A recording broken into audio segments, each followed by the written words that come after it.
Welcome back, everybody. It's been such a fantastic day, and I can't believe that we're now almost at the end of the day. We've got so much, I think, to all go back and reflect on and digest after this. It's been just amazing learning. But to introduce our final session, I have the great pleasure of welcoming Ms. Abigail Boyd, MLC, a member of the Greens. Ms. Boyd is Temporary Chair of Committees in the Legislative Council, the Chair of Portfolio Committee number 3, and also the Chair of the Public Accountability and Works Committee.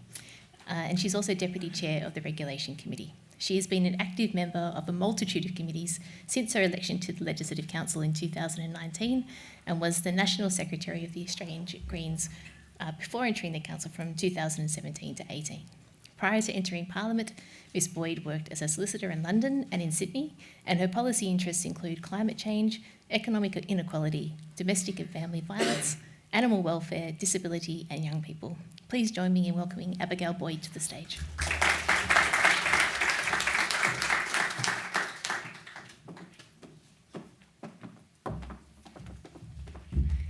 Thank you, Janelle. And welcome to our final session. The Constitution Act of 1842 signalled a vital shift in New South Wales's democratic landscape, and for the first time, a majority of the Legislative Council's membership would be elected by the people, although 1/3 were to remain as appointees of the Governor. From this pivotal moment soon flowed other shifts in our constitutional landscape, as in the ensuing years, New South Wales moved to a bicameral parliament, then a proportionally elected council, and finally a fully elected council in 1978. To guide us through these developments, I have the great privilege to welcome our final speaker, Professor Emerita Anne Toomey. Anne is a Professor Emerita of the University of Sydney, where she taught constitutional law for many years. She's also worked for the High Court of Australia, the Commonwealth Parliamentary Research Service, the Senate Legal and Constitutional Committee, and the Cabinet Office of New South Wales. Anne published the authoritative text on the Constitution of New South Wales, which I happen to have on my desk upstairs, and has written extensively on our state's constitutional history. Please join me in welcoming Anne.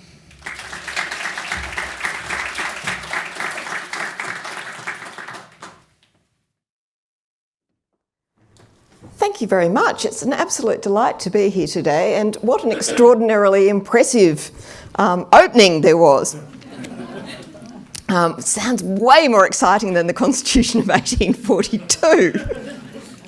And because of that, might I say, this talk is going to be structured in 3 parts. So the first part, I'm just going to take you through that overview of how we moved from 1823 to 1842 and up to 1855. And then I'm going to go down a little rabbit hole because I discovered something quite interesting from around 1840. So I'm going to take you into an area which I'm pretty confident most of you know almost nothing about and is very interesting before returning to the exciting alcohol-fuelled election of 1843 and what happened there afterwards. Okay, so starting off with the less exciting beginnings here. Because New South Wales was settled by the British as a penal colony, democracy here was put on the slow track. The governor was initially treated as effectively the governor of a large prison with full power. And the development of democratic institutions reflected the gradual growth of the free population of settlers. Indigenous Australians were not taken into account in those calculations, although, as we'll see a little bit later, the Indigenous people of New Zealand were indeed treated differently. Now, by now you will have heard all about the Constitution of 1823, which established the Legislative Council, the bicentenary of which we celebrate this year. And it signalled the need for the governor to consult others rather than just being effectively the sole ruler of the colony. But it was still an appointed body, so it was not representative of the people. Its size and its role were extended in 1825 and 1828, but from 1828 it sort of plateaued and rested there for a while.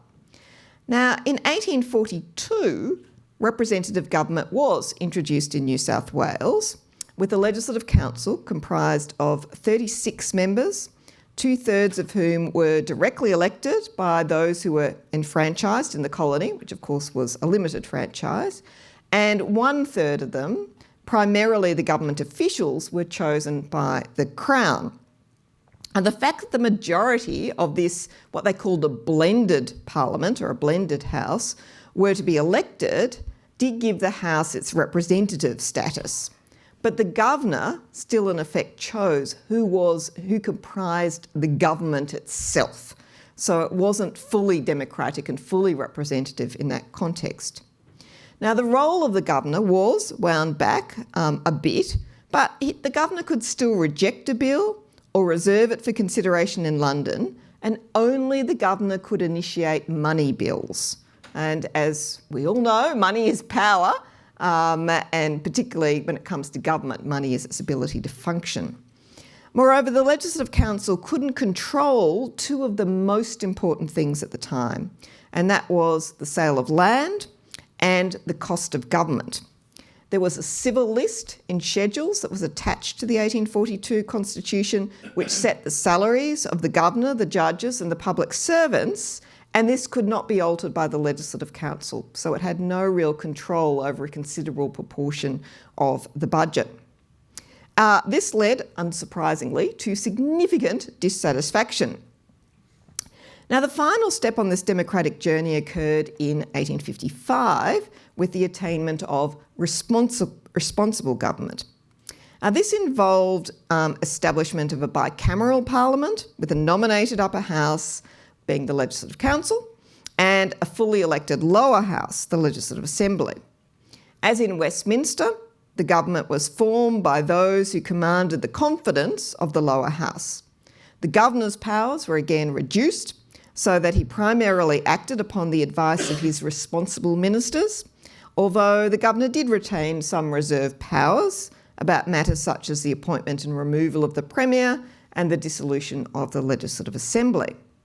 Now that's the short version of what happened, or as my son would call it, the TLDR. The 1842 Constitution was effectively that pivot point in the middle between the 1823, let's start off and create a Legislative Council, and the 1855, let's give it responsible government and have a bicameral parliament. This is the point between the two. As you can imagine, in between all of these stages, there were many grievances, much lobbying. There was a grand remonstrance. I quite like the words that they used in those days. You had a remonstrance, and the other one I really like is they used to have indignation meetings. I think we should have more indignation meetings, frankly. Anyway, so there were grand remonstrances and petitions and complaints, and there were even threats of insurrection if greater liberty and freedom was not granted. And those threats were given substance by the discovery of gold. The discovery of gold made all the difference because it meant that the colonists would actually have the funds to actually rebel if they chose to do so. And the British, having already lost their American colonies, did walk a more considered line in relation to their Australian colonies and gave just enough freedom to avoid having a revolution while still retaining significant oversight and a degree of control through measures such as the power to disallow legislation, the requirement for certain bills to be reserved for royal assent, the continued application of the doctrine of repugnancy. So if a local law was repugnant to, which meant inconsistent with a British law that applied in Australia, then the local law was invalid. And also the ability to give the governor instructions. The governor's instructions would come from Britain. And most of those control mechanisms actually continued for a very long time, until 1986 with the enactment of the Australia Acts when they were finally removed. Now, in this talk originally, I was planning to go through that pretty standard history until when reading back into it, something quite interesting caught my eye in 1840. And it led me down a rabbit hole. So I'm going to take you down the rabbit hole with me for a bit before returning to the 1842 Constitution. So For starters, what's the context in 1840? Well, 1840 was a critical year for New South Wales because it was the year that the British government decided to abolish transportation of convicts to New South Wales. Now, that led to mixed feelings, because on the one hand, the colony celebrated the fact that it was recognised as developing beyond being a penal colony to being a colony of free settlers, because that attached consequential democratic institutions being developed and recognition that the settlers there should have the rights, the full rights of a free Englishman. But on the other hand, it was problematic because it would exacerbate an existing economic crisis. Convicts provided the cheap labour that was essential to develop the colony and essential to its economy. Without a ready supply of transported convicts, the price of land in New South Wales would have to be raised so that free settlers, when they came to New South Wales, would have to work longer as labourers, providing that labour, before they could become landowners. Now, the British government gave effect to this policy by an order in council on 22 May 1840, and it removed New South Wales from the list of places where convicts could be sent, and it imposed a new structure for the sale of land accordingly. A bill was then introduced into the Westminster Parliament in July 1840. Now, this is interesting because that bill would have given representative government in 1840, so 2 years before we finally got it. So what went wrong? Well, the bill was abandoned later in 1840 by the Whig government of Lord Melbourne, which was tottering at the time, because they received a petition from the people of New South Wales protesting against the reforms, particularly in relation to land sales. But nonetheless, this is where it starts getting interesting, nonetheless, some kind of legislation was required. Why? Because when they had extended the Constitution of New South Wales to expand the Legislative Council in 1828, they gave it a 10-year limit. And so once the 1828 Constitution expired, it had to be renewed, and it was renewed on a yearly basis. So every year they prolonged it. They had to legislate to do so.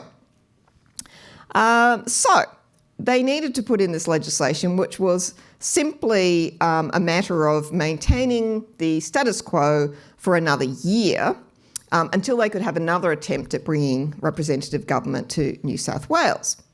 Now, this otherwise innocuous act, described as a continuance act, which simply created a holding position, did have one clause in it that was of interest. Now, that clause initially provided for the division of New South Wales into 3 districts. So you take off the top part, which was the Moreton Bay district, later to become Queensland, and the bottom part, the Port Phillip district, later to become Victoria. So it would have dismembered the whole of what was essentially a very large New South Wales to create the much smaller New South Wales that we know today. Now, this was not popular amongst the people, well, at least amongst the people in Sydney. I think it probably was at that for those in Brisbane and Melbourne. But anyway, Edward MacArthur, one of the many MacArthurs who were of importance at the time, was in London, and he lobbied hard to prevent the colony from being dismembered in this way by a mere continuance bill. And he succeeded. So instead, the provision was altered so that it only allowed the British government, by letters patent, to turn any islands that were dependencies of New South Wales into separate colonies. Now, this was the bit that caught my eye, because this was how New Zealand was separated from the colony of New South Wales. So how could something so momentous slip by virtually unnoticed in otherwise unremarkable procedural legislation? And as this was when New South Wales ceased to be part of, this is when New Zealand ceased to be part of New South Wales, when exactly did it start being part of New South Wales? I asked myself, being somewhat ashamed that I didn't actually know the answer. So that's what piqued my interest, and my guess is that most of the people don't know that either, except for the lady I met on the way down the stairs who was talking about it with someone. I thought, oh my goodness, my thunder has been stolen. This is what I'm going to talk to you about. Okay, so the story here is a very strange one. We tend to think of the process of European colonial powers going out there colonising being one about acquiring as much territory as you possibly could to push out the boundaries of your empire. At least that's what I've always thought in my mind. But this story is actually one of the distinct reluctance on the part of the British to claim sovereignty over New Zealand until they were effectively forced into it. Now, it all starts, as you can imagine, back with, of course, James Cook. He was sent, first of all, to map New Zealand, which was well known to exist, before going on to explore for the Great Southern Land. So that's what Cook did. He did go comprehensively around New Zealand, doing a lot of mapping, and he did make those claims of sovereignty. He did it not just once, but twice for good measure. So he did so at Mercury Bay on 15th of November 1769 and on the 31st of January 1770 at Queen Charlotte Sound. Now, neither claim, of course, indeed, and his later claim to Australia, none of them were actually legally effective because to make them effective, you needed to actually settle and take control of the relevant territory, and that didn't happen. So at most, these claims of sovereignty that were made by explorers were basically a system of first dibs. It was the British coming along saying, we claim dibs to this, in the hope that it would stop someone else, another colonial power, from doing so. Now, when the First Fleet arrived in Sydney in 1788, Governor Phillip's commission extended not only to the eastern half of the continent of Australia, but also to, quote, all the islands adjacent in the Pacific Ocean that were within the latitudes that encompass New South Wales. Now, depends very much on how far you think adjacent goes, because within those latitudes was New Zealand. And so that led to an interesting question. What's the distance for adjacent? Can you take adjacent around the entirety of the globe? Probably not. So how far does it extend? It seems that the early governors of New South Wales actually did think that they had jurisdiction in relation to New Zealand. But interestingly, the British government initially decided to make no clear assertions one way or the other in relation to sovereignty. They just left the position ambiguous. Now, without any formal process of colonisation, what happened anyway was that Europeans began to settle there and live there. Now, some were whalers and sealers involved in those trades. Others were escaped convicts from New South Wales, runaway sailors, and anyone, frankly, trying to avoid the law. New Zealand became an extremely dangerous place, particularly for Maori people and for the settlers, who indeed were sometimes in conflict. Now, settlers bought from the Maori people large tracts of land, and often for very little consideration. So in one case, a huge area of New Zealand was apparently acquired for a check shirt and an iron pot. More worryingly, often muskets and gunpowder were exchanged for land. And that resulted in intertribal Maori musket wars, and that involved the destruction of some Maori tribes and enslavement of others. So it was pretty catastrophic. New Zealand became known as a centre of, quote, vice and lawlessness.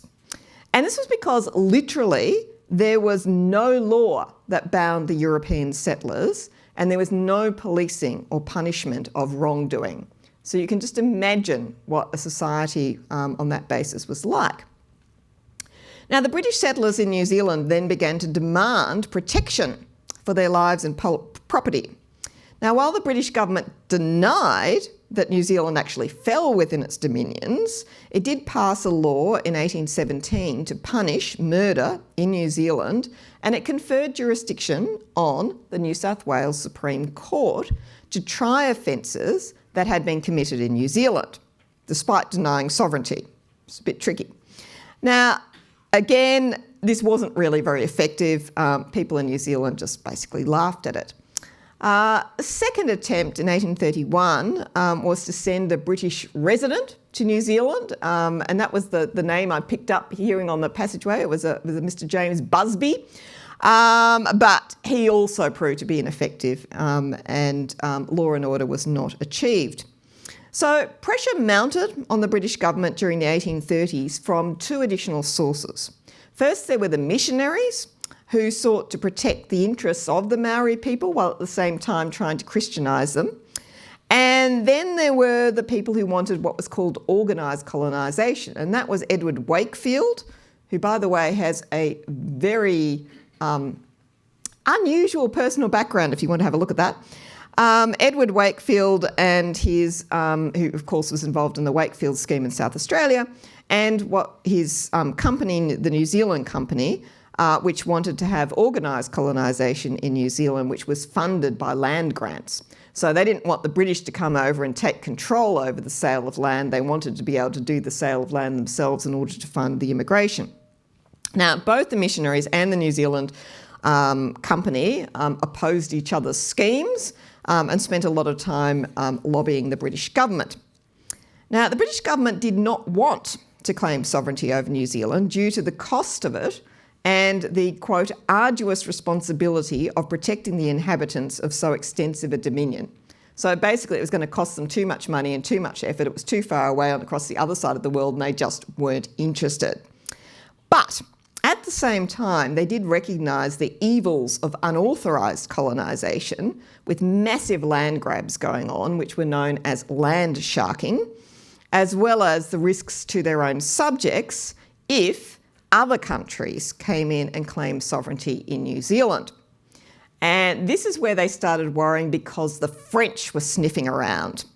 Now, the French had increased their presence in the Pacific significantly and even went so far as to appoint a Roman Catholic Bishop of New Zealand, who arrived in 1838. Now, this sent some of the more evangelical Protestants in the British government absolutely wild at the idea of New Zealand becoming a Catholic country, and the need to impose right, goodness and Protestantism on them was regarded as very important.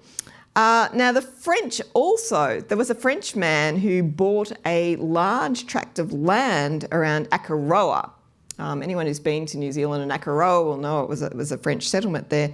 So he bought land in Akaroa and then went back to France and tried to convince the French government to establish a colony there, to have a settlement, which he did. And so once the French agreed to send ships to New Zealand to settle at Akaroa, the race was on between the British and the French.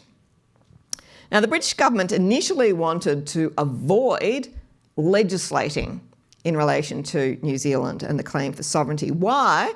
Because Wakefield and his friends were very good lobbyists and would get into the British Parliament and lobby the members there. And so they didn't want to have to try and do this through parliamentary means. So in May 1839, they asked the British law officers for an opinion on whether the prerogative could be used to annex New Zealand to New South Wales, so that it became a part of New South Wales, and you could then extend the power of the New South Wales Governor and the Legislative Council over those annexed New Zealand territories without having to do legislation. So for any of you here who are involved in the New South Wales Parliament, you will be very familiar with this type of tactic. So the law officers agreed that this could be done without legislation. So on the 15th of June 1839, letters patent were issued that enlarged the jurisdiction of the New South Wales Governor, Sir George Gipps, to extend over any territory which may be acquired in sovereignty by Her Majesty within New Zealand. And the British government considered that it would be safer. This is quite interesting. They decided it would be preferable not initially to establish New Zealand as a colony on its own, because they didn't want to give a legislative body immediately to New Zealand, because the few British settlers who were there were very self-interested in acquiring huge tracts of land, etc. And so they thought that if the New South Wales Parliament and New South Wales government, being sufficiently distant that they had no self-interest in relation to land acquisitions in New Zealand, were the ones to actually legislate about it, it would be fairer to the Maori people who they saw as being potentially subject to abuses. So that was the theory. Let's get New South Wales to do it and just annex New Zealand to New South Wales. But the British also had to send someone off to New Zealand to take the action that would involve the acquisition of sovereignty. So they sent a fellow named Captain Hobson off to New Zealand with instructions to negotiate with the local chiefs for the cession of a portion of their territory. And upon achieving that, Hobson would become Lieutenant Governor of that territory. This is quite interesting if you compare it to the method by which Australia, sovereignty was claimed in Australia. So you often hear people these days talking about cession and that, you know, that the land was not ceded by local Aboriginal people here. And that's because cession was never an issue here. No one even tried cession. It's just not a thing that was happening here. But cession was an issue in relation to New Zealand. And probably many reasons for that difference, and don't have time to go into them here. But nonetheless, Australia, sovereignty claimed by virtue of settlement and occupation and control over the land.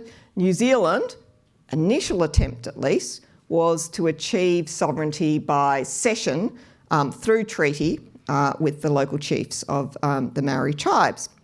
So Hobson, on his trip to New Zealand, arrived in Sydney first on the 24th of December 1839 to confer with Governor Gipps before travelling on to New Zealand. And to ward off further land sharking, Gipps issued a proclamation on the 14th of January 1840 which said that no title to land purchased in New Zealand in the future would be recognised unless it was derived from the Crown, and future acquisitions from Maori chiefs would be illegal. So that was to stop the exploitation of Maori chiefs by, you know, taking land and for a pot and a shirt, and then claiming you had a large tract that you now owned. They also said, this proclamation also said that commissioners would be appointed to investigate all past purchases. So the people who'd obtained very large portions of land by ripping off Maori tribes were also to be have their title investigated as well. Gipps also issued proclamations declaring his extended sovereignty over such parts of New Zealand as may be acquired by the Crown, and declaring Hobson to be then the Lieutenant Governor over those territories. Hobson then arrived in New Zealand and then quickly proceeded to negotiate what we now know as the Treaty of Waitangi, which was initially signed by 45 chiefs on 6th of February 1840. It ceded all rights, at least in the English version I should say, it ceded all rights and powers of sovereignty exercised by the chiefs over their territories to Queen Victoria in exchange for protection, recognition of their ownership of lands and waters, and the rights and privileges of British subjects. There were, of course, disputes about the difference in wording between the Maori version and the English version, and what was understood to have actually occurred. And eventually up to 540 chiefs signed the treaty, but it didn't actually still cover the entirety of New Zealand.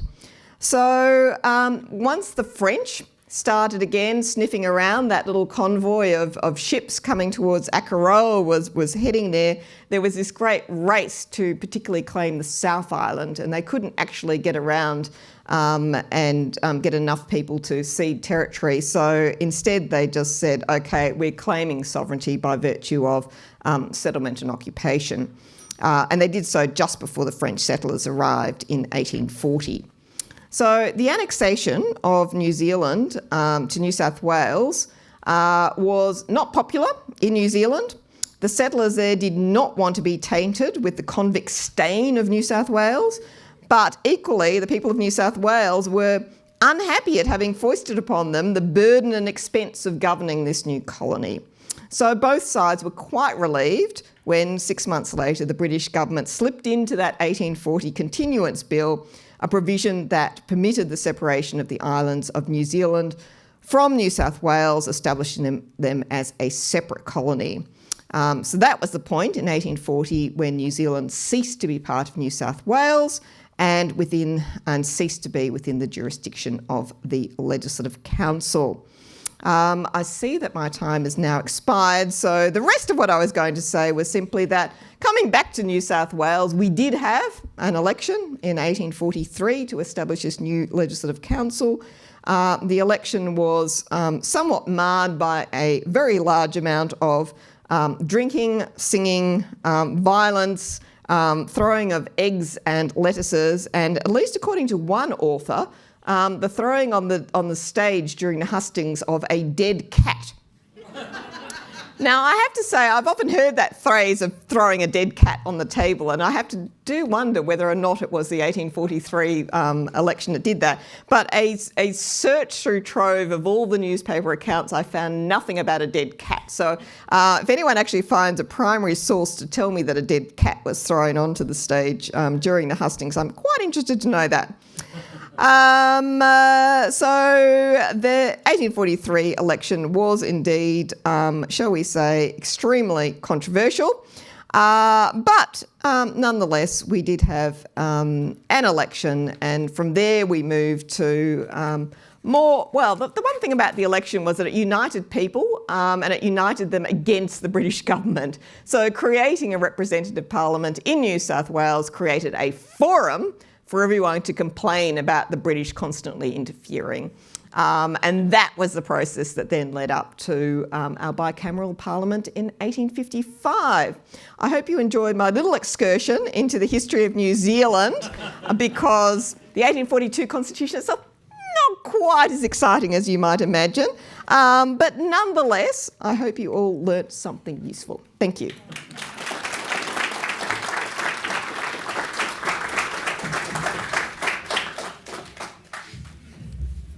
Wow. Thank you, Anne, for such a fantastic, I was going to say summary of our constitutional development, but I think it was more about indignation meetings, dead cats and New South New Zealand or something. Fascinating, thank you. We'll now be taking questions from the audience and also from our audience viewing proceedings over the live stream.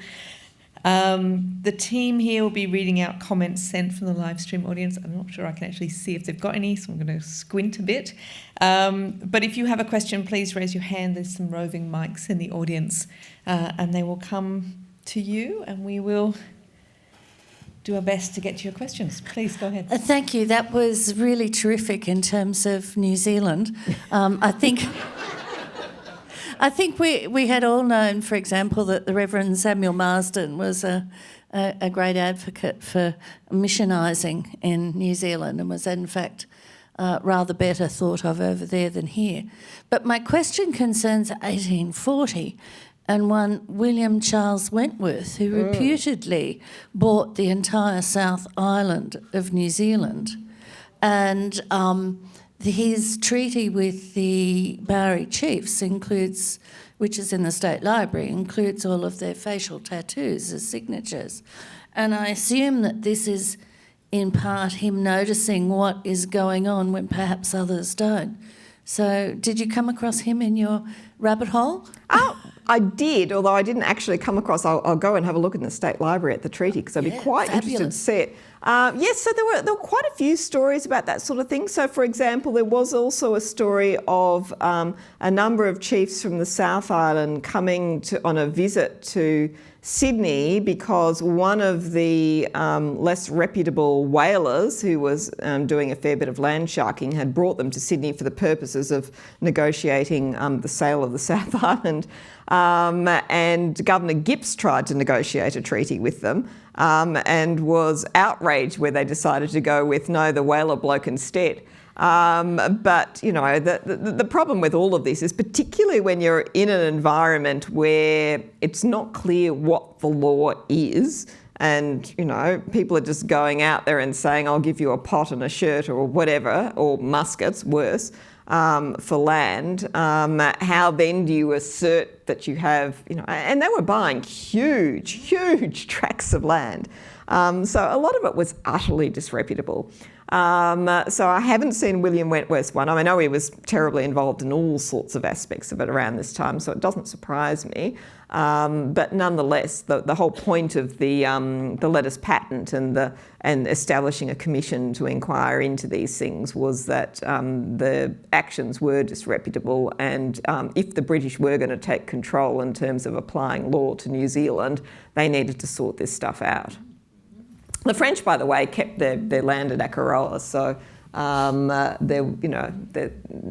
they didn't wipe out everything that had been done beforehand. But I actually hadn't even really, it had never occurred to me before what would happen if you didn't colonise, in terms of when people had settled there but the Crown hadn't taken sovereignty. It just hadn't occurred to me that that was actually as problematic as the Crown coming in and taking sovereignty. So there were problems on both sides, whether you did or you didn't. Any other questions? Looking out, don't be shy. Yes, in the third row there.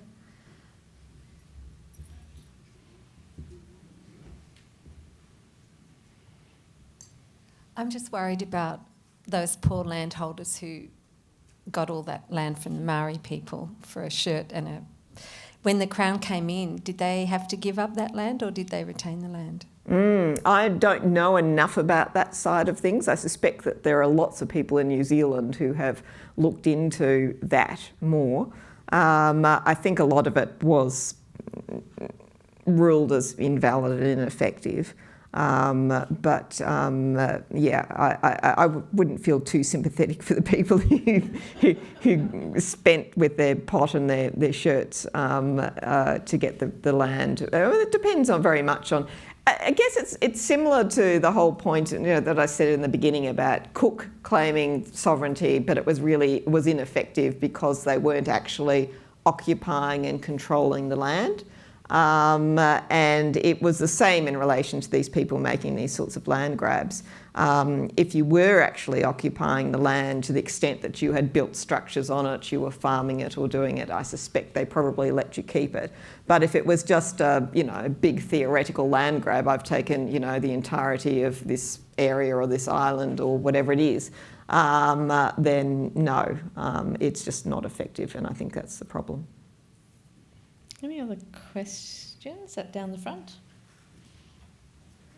Thank you. Thanks, Anne. All of this is happening in the aftermath of the Batman Treaty, and your description of Gips's grappling with what was happening in New Zealand is strikingly similar to what Governor Burke, essentially to Governor Burke's response to the Batman Treaty. And I just wondered if there's anything in the sources that you looked at that sort of makes that connection.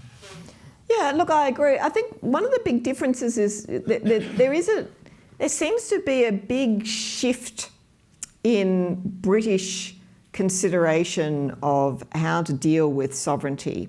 So if you go back to the beginnings of Australian colonisation, perhaps because their aim was that they wanted to colonise because they were turning it into a penal settlement and they had a purpose for doing it, they were less receptive to consideration of, well, we're going to have to ask someone and we're going to have to negotiate. The other big difference, of course, between Aboriginal people and Maori people is, at least from the British point of view, they recognised the power structures in New Zealand where you had a chief and there was a person that you could negotiate a treaty with. Whereas the different structures in Aboriginal society with elders and a much flatter structure didn't have that kind of authority to negotiate or authority to cede. And so exercising that and entering into treaties in Australia was much more problematic. The other interesting thing I've been reflecting, and these are, I should say, naive comments from someone who was just dabbling a toe in, not doing serious work in this regard. But of course, one of the interesting things with New Zealand is that by the time they come to claim sovereignty, people have been living in New Zealand who are European settlers with Maori for, quite a long period of time. So you don't have the same issues about, translation and those sorts of things, because people have been communicating and getting on with each other and living in a society with each other for, 20, 30, 40 years. and you have those kinds of relationships. It's a completely different kettle of fish to just turning up one day, you know, in Sydney Cove and saying, "Ha, we're here and we're taking all your land." It's just a different environment in which they're operating. So although the Batman stuff happened significantly later in relation to the settlement of the Port Phillip district, I think the governors then were still working in that same framework of how they colonised Australia by using settlement and occupation and not using cession and not going down the treaty route. Whereas what's interesting is that the British, all the way through this, at least looking at it from the late 1830s, did accept that the Maori people had sovereignty over their land, and that they did need to have cession to take that land. And what was funny, well, not really funny, I guess, but it was interesting in reading all the materials is about how they tried to get the cession, and then all of a sudden when they realised the French boats were coming, it was suddenly, nah, don't need cession anymore, we're just taking it. The book I was reading, the primary work on this that I was reading, which is a very good book by a fellow named McClintock, said that ultimately you've got to make a distinction between cession, which was the idealistic view of how you should acquire sovereignty, as opposed to discovery, occupation and settlement or conquest, which were, in practice, the legal ways of obtaining sovereignty. And so he just saw the whole cession business as a bit of idealism, which is interesting. Any other questions? I'll ask one if you don't mind, Anne. I was interested when you were talking about in 1840 that there was, you know, people were expressing their displeasure at the idea of Queensland and Victoria being broken off from New South Wales. In 1840, how did people express their displeasure? Oh, well, there were indignation meetings, of course, which, as I say, I do want to bring back. Well, most of it was actually, a lot of it was lobbying. So there was a lot of lobbying going on of the British government. They kept on sending petitions and grievances, so there were formal parliamentary processes by which they were sent across, and so objections were made.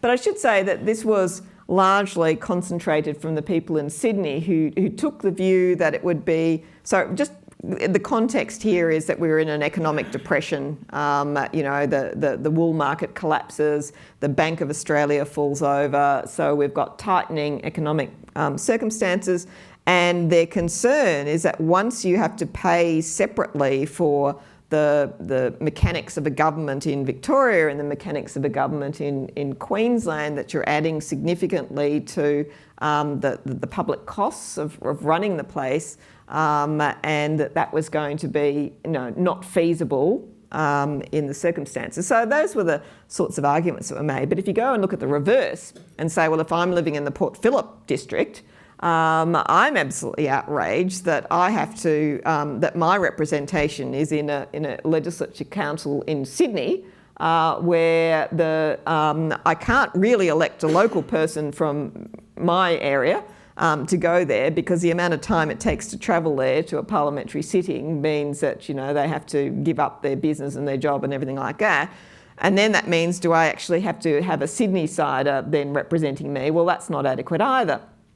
And so eventually, this is the part I was going to put originally in my speech, eventually the Victorians got so, or the people from the Port Phillip district got so annoyed by this, and this was a bit later on, late 1840s, that they started, the first campaign was to have non-election, and so they just refused to nominate anyone to the Legislative Council in New South Wales, and then the New South Wales people said, "Well, that's not a goer. You've got to have another go, do it again." And so then they started making joke nominations, and so they'd nominate the Duke of Wellington and, you know, Lord Palmerston and all that sort of stuff. So the Duke of Wellington, you know, wasn't defeated at Waterloo, but he was in Melbourne, believe it or not. And then they did actually elect why have I forgotten his name? But Earl Grey. So he was the Secretary of State for the Colonies in the United Kingdom. And and they actually elected him to the New South Wales Legislative Council. And he is distinguished by the fact that he was eventually lost his seat in the New South Wales Legislative Council for not turning up. Which is not very surprising. But anyway, it was a little lesson that went through to the to Earl Grey, that the people in Port Phillip district really did want to be separated off from New South Wales. They really did want their local parliament. They wanted to be represented by their own people who knew their own circumstances, and that, you know, this idea of appointing someone in London was to say to him, well, look, someone in London knows as much about us as someone in Sydney does. And that was the point of the joke. And it was effective. And the British did cut off Victoria from New South Wales. And you can sympathise with it. I mean, a lot of people keep saying, you'll often find people saying, oh, federation is terrible, we should get rid of all the states. But people actually do want to be represented by people who live in their community, who know their concerns. They don't want to be governed by someone a long way away who just doesn't have that local connection. And so for all your complaints about federation and getting rid of the states, the reality is I don't think anyone really wants it if they thought too much about it. What a fantastic note to end on. Thank you very much. That is all we have time for.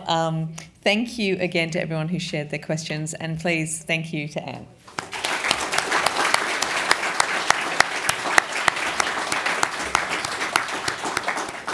And I will now hand over to our esteemed Mr. President, Ben Franklin.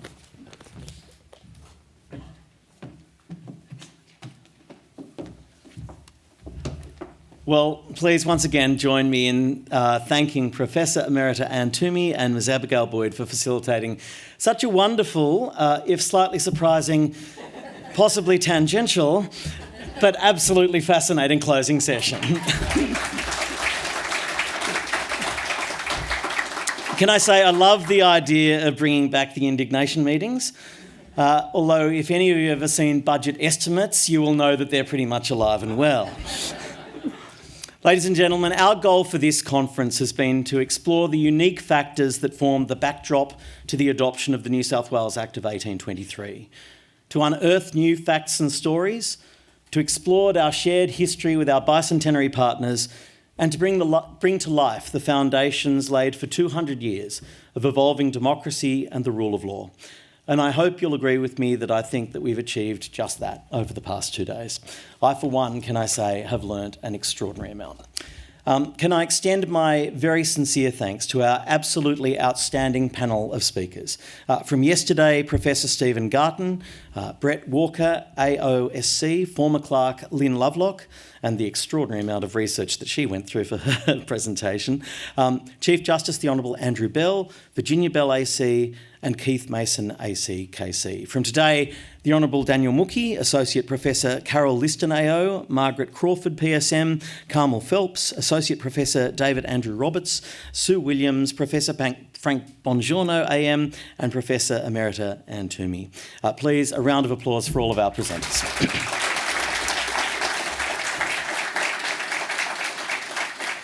Can I also thank our MCs and my colleagues, the Honourable Chris Rath, the Honourable Penny Sharp, the Honourable Damien Tudorhope, the Honourable Greg Piper, the Honourable Rod Roberts, the Honourable Jeremy Buckingham, and Ms Abigail Boyd. Can I also thank the clerk and all of the Black Rod team for their extraordinary hard work and dedication in coordinating this conference. As a relatively new presiding officer of only 6 months standing, this is exactly the sort of thing I want to do more of. I think it is important that we understand the critical nature of our institutions. We live in a time when institutions around the world are being undermined and people are losing faith in them, whether that be the rule of law or the free press or parliaments in themselves. And for all of us to be able to understand why they're important, what the foundations are, and to look to the future with optimism. And in a way that we can all contribute. I think there is nothing more important. Can I thank the standout AV team from CTS at the back there, for Hansard for transcribing the conference. Yes, every word that's been said this past 2 days will in fact be in black and white for all time, and to Parliamentary Catering for what I think you'll all agree has been an outstanding set of catering that's attended to our needs so well. And finally, and most importantly, obviously, I extend my own thanks and that of everyone at Parliament to you, to our attendees. I was told to expect our audience to be the highlight of the conference experience, and I have to say that's proven to me to be true.